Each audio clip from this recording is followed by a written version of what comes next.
पासवान दावा कर रहे हैं कि घटक दल की कोई मांग नहीं है, कोई डिमांड नहीं है, लेकिन इस बीच खबरों का बाजार जो है बिल्कुल गर्म है कि भाई 4:1, 3:1 ऐसे मंत्रालय मांगे जा रहे हैं। कोई पेट्रोलियम मांग रहा है, कोई वन नेशन वन टैरिफ की बात कर रहा है। तो सीधे चलते हैं हमारे पॉलिटिकल एडिटर देवेंद्र पराशर के पास, जो बताएंगे कि भाई देवेंद्र, जिस शख्सियत के नरेंद्र मोदी नेता है, उनके सामने क्या वाकई में इस तरह की बार्गेन पॉलिटिक्स जो है रखने का दमखम जो है सहयोगी रखते हैं?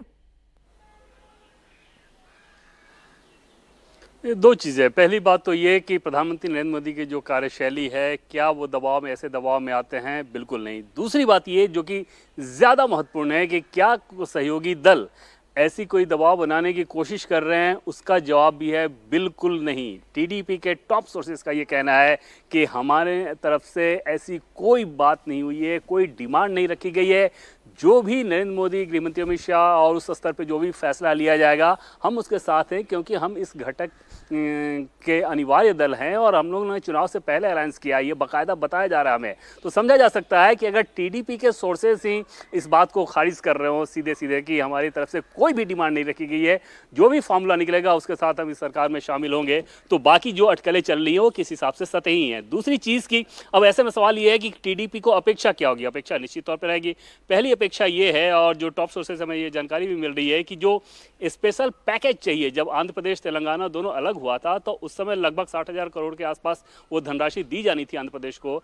वो धनराशि अब बढ़ के लगभग 1.25 लाख करोड़ रुपए हो गई है। उस पैकेज की ज़रूर दरकार है आंध्र प्रदेश की नई सरकार को। चंद्रबाबू नायडू को ज़रूर वो दरकार रहेगी, ताकि वहाँ पे डेवलपमेंट प्रोजेक्ट कर सके। वो अमरावती प्रोजेक्ट हम सभी जानते हैं कि कैसे उनका ड्रीम प्रोजेक्ट रहा है, और एक तरह से जैसे वो सत्ता से बाहर गए, वो प्रोजेक्ट एक तरह से हॉल्ट है, एकदम बुरी तरह से रुका हुआ है। ऐसे में वहाँ उन्हें पैसों की दरकार होगी। उनको ये भी पता है कि इतनी बड़ी धनराशि पैकेज में एक बार में नहीं दी जा सकती, तो वो इस बात को भी समझेंगे, अलग अलग इंस्टॉलमेंट में जाएगा। स्पेशल स्टेटस की बात सिर्फ कहने वाली बात है। उनको पता है कि अब केंद्र सरकार की जो स्थिति है, नीति आयोग ने जो तय कर रखा है, उसमें ये संभव ही नहीं है, क्योंकि एक बार एक राज्य को देंगे तो फिर एक श्रृंखला चल पड़ेगी। और चंद्रबाबू नायडू बहुत रैशनल पॉलिटिशियन माने जाते हैं, तो ऐसी वो डिमांड कर भी नहीं रहे हैं। उन्होंने सिर्फ स्पेशल पैकेज को लेकर, जो कि आंध्र प्रदेश का ऑलरेडी बकाया है, उसकी बात सिर्फ रखी है। बाकी सारी चीज़ें अटकलबाजी चल रही है। बहुत ज़्यादा संभावना इस बात की रहेगी कि एक कैबिनेट मंत्री और 2 एमओएस टीडीपी के खाते में आया, और ज्यादा से ज्यादा होगा तो एक संख्या और बढ़ जाएगी, और उसमें कहीं कोई बार्गेन नजर नहीं आ रहा। चलिए, तो यहाँ पर बार्गेन पॉलिटिक्स जो है टीडीपी की तरफ से तो नहीं हो रही है देवेंद्र, लेकिन चिराग पासवान भले ही कहें कि एनडीए में शामिल सहयोगी दलों ने कोई डिमांड नहीं रखी है, लेकिन जेडीयू की तरफ से लगातार बयानबाजी और इस तरह की खबरें जो हैं वो आ रही हैं निकल कर कि वहां पर कुछ डिमांडों की लिस्ट पकड़ाई गई है, जिसमें बिहार को स्पेशल स्टेटस का दर्जा भी है। अग्निवीर योजना पर जो है एक बार रिकंसिडरेशन जो है चाहते हैं यूसीसी। तमाम तरह के बयानबाजी आ रही है। पहले जरा वो बयान अपने दर्शकों को सुना देती हूं कि क्या कुछ कह रहे हैं केसी त्यागी, पुराने और सीनियर लीडर हैं। आइए उस बयान को सुनते हैं, फिर चर्चा करेंगे कि नीतीश की तरफ से क्या कोई डिमांड लेटर गया है। अग्निवीर योजना को लेकर के मतदाताओं के एक हिस्से में नाराजगी रही है। हमारी पार्टी चाहती है कि विस्तार से उन कमियों खामियों को दूर किया जाए, जिसको लेकर के जनता ने सवाल उठाए। यूसीसी पर भी क्या यूनिफॉर्म सिविल कोड पर पार्टी के राष्ट्रीय अध्यक्ष होने के नाते विधि आयोग के अध्यक्ष श्री चौहान को मुख्यमंत्री चिट्ठी लिख चुके हैं। हम इसके विरुद्ध नहीं है, लेकिन जितने भी स्टेक होल्डर्स हैं, चाहे मुख्यमंत्री हो, चाहे डिफरेंट पॉलिटिकल पार्टीज हों या डिफरेंट सेक्ट्स हों, उनसे बातचीत करके इसका हल निकाला जाना चाहिए। तो जातिगत जनगणना होगी? जातिगत जनगणना को देश की किसी पार्टी ने मना नहीं किया है। बिहार ने रास्ता दिखाया है। प्रधानमंत्री ने भी ऑल पार्टी डेलीगेशन में इसका विरोध नहीं किया है। इसलिए जातिगत जनगणना समय की मांग है और हम इसको परसों करेंगे। बिहार को विशेष राज्य का दर्जा दिया जाए, ये हमारे दिल और दिमाग में है।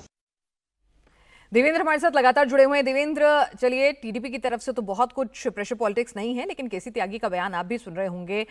कुछ ऐसे बिंदु हैं जहां पर टकराव की स्थिति उत्पन्न हो सकती है। अग्निवीर योजना को लेकर उन्होंने कहा, यूसीसी को लेकर उन्होंने बयान दिया है, बिहार के लिए स्पेशल स्टेटस की बात कर रहे हैं। इसमें दो तीन चीज़ें निश्चित तौर पर ऐसी हैं जो कि आगे भी बयानों के मार्फत कम से कम टकराहट में दिखती रहेंगी। पहली बात यह है कि बिहार को विशेष राज्य का दर्जा ये जेडीयू की मांग है और ऐसे में तेजस्वी यादव बार बार इस बात को लेकर नीतीश कुमार के ऊपर प्रेशर बनाएंगे और पॉलिटिकली समझा जा सकता है कि जेडीयू के लिए वो कितना मुश्किल होगा कि जिस डिमांड को आपने किया अब इस सरकार में आप शामिल हैं तो उसे पूरा क्यों नहीं करा पा रहे हैं। और तेजस्वी इस बात को लेकर ग्राउंड पर बहुत माहौल बनाएंगे और जेडीयू को फिर उस मांग को और उस प्रेशर को ट्रांसफर करना होगा केंद्र सरकार के ऊपर और वो एक ट्रिकी सिचुएशन रहेगा जो कि बयानों के मार्फत आप बार बार देखेंगे। लेकिन उसकी भी हकीकत यही रहेगी कि कोई विशेष राज्य का दर्जा नहीं मिलने वाला है किसी भी राज्य को इंक्लूडिंग बिहार। तो केंद्र सरकार के स्टैंड में तो कोई परिवर्तन आने नहीं जा रहा है, लेकिन स्टैंड चाहे जो होता है पॉलिटिकल पोजीशनिंग की जाती है, वो परसेप्शन की लड़ाई लगातार ये चलती रहेगी। दूसरी बड़ी समस्या एक आएगी टकराहट वाली कि कास्ट सेंसस को लेके भले ही बीजेपी ने ऑल पार्टी डेलीगेशन में बिहार बीजेपी इकाई भी उसमें शामिल थी, लेकिन बीजेपी की केंद्र की जो यूनिट है या केंद्र की जो सरकार है वो ऐसे किसी नैरेटिव में फंसना नहीं चाहेगी जिसमें बार बार सिर्फ जातियों को लेकर चर्चा हो। अगर आपको डेवलपमेंट के मोड पे बहुत आगे जाना है तो ऐसे विभाजनकारी नैरेटिव को पीछे छोड़ना होता है और वहां पर जेडीयू फिर से एक प्रेशर बनाएगा। तो ये दो चीजें ऐसी हैं जो कि समस्या डालेगी। अग्निवीर योजना की बात करें तो वो सरकार का फैसला है, वो कोई विचारधारा का फैसला नहीं है, उसके पीछे एक वित्तीय मजबूरी है, तो उसमें भी बहुत कुछ करने की गुंजाइश नजर नहीं आ रही। चलिए, और दोनों नेता जानते हैं कि राज्य में अगर अपनी सरकार जो है वो अच्छे से चलानी है और जो तमाम वादे किए हैं अगर उनको एग्जीक्यूट करना है, पूरा करना है, तो उन्हें भी केंद्र सरकार की मदद चाहिए होगी और मोदी जैसे नेता का साथ चाहिए होगा। तो इसीलिए वो भी बहुत ज्यादा बार्गेनिंग सिचुएशन में नहीं नजर आ रहे हैं। देवेंद्र, इस तमाम अपडेट के लिए आपका बहुत बहुत शुक्रिया।